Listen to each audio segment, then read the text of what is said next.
Praise ye the Lord, hallelujah. Praise ye the Lord, hallelujah. Praise ye the Lord, hallelujah. Praise ye the Lord.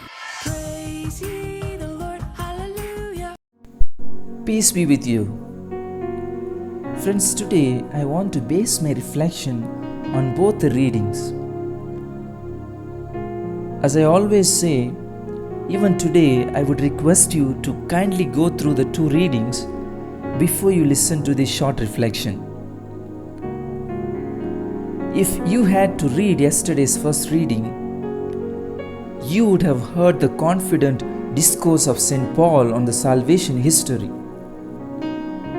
Paul mentioned how the Jews played a big role in the salvific plan of God. Today's first reading, taken from the Acts of the Apostles, chapter 13, verses 44 to 52, dwells on the reaction of Jews to Paul's discourse on the salvation history. I have just picked up a verse for our reflection. That particular verse too comes from the very mouth of Paul. Let me read it for you. I have set you as a light to the pagan nations, so that you may bring salvation to the ends of the earth. Did anything strike your mind when I read it? For me, I remembered Isaiah chapter 49, verse 6. It's almost a similar text. Let me quote you Isaiah as well. I will give you as a light to the nations, that my salvation may reach to the ends of the earth. If we understand Isaiah, we will be able to make sense of what Paul is saying to all of us today. Friends, after the fall of humanity, God chose Israel as an instrument to bring about the salvation of the world. The question why God chose Israel goes into the mysterious will of God. Let's not worry about it. But it was a privilege for the people of Israel to be addressed as God's chosen people. But a privilege is always accompanied by responsibility. Israel had to be a light to the other nations, for they experienced God very closely and vividly. They were supposed to point out to the other nations who the real God is through their very actions. It's like saying, you want to know who God is? Then look at Israel. But Israel failed at her responsibility of being a light to the nations. In the same way, being a Christian is a privilege. We take pride in calling ourselves Christians. As I said earlier, responsibility accompanies privilege.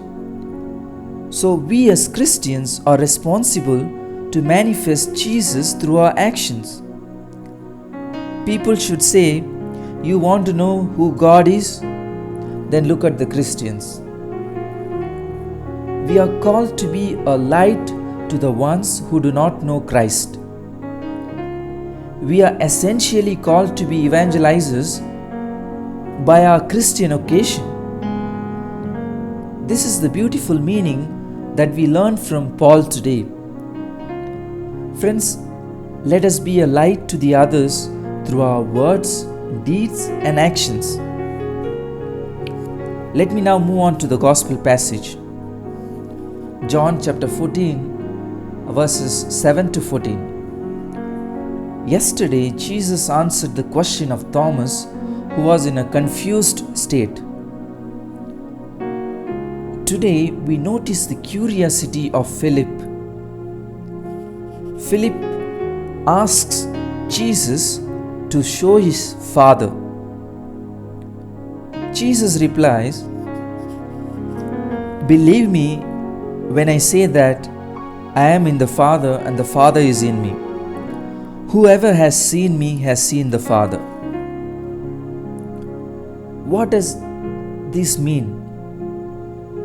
This means that Jesus is God and He is consubstantial with His Father. That is to say, He and His Father are one, as they share the same substance. Friends, the answer of Jesus may not have satisfied Philip's curiosity. Even we may not be able to grasp it completely. Yet, like Philip, we are invited to believe that Jesus is the revelation of the Father. Secondly, Jesus promises that if we ask anything in His name, He will do it. I have heard many people complaining that Jesus does not answer their prayers. Friends, I want to make one thing clear here. Let our prayer be aligned or fixed unto the mind and the heart of Jesus.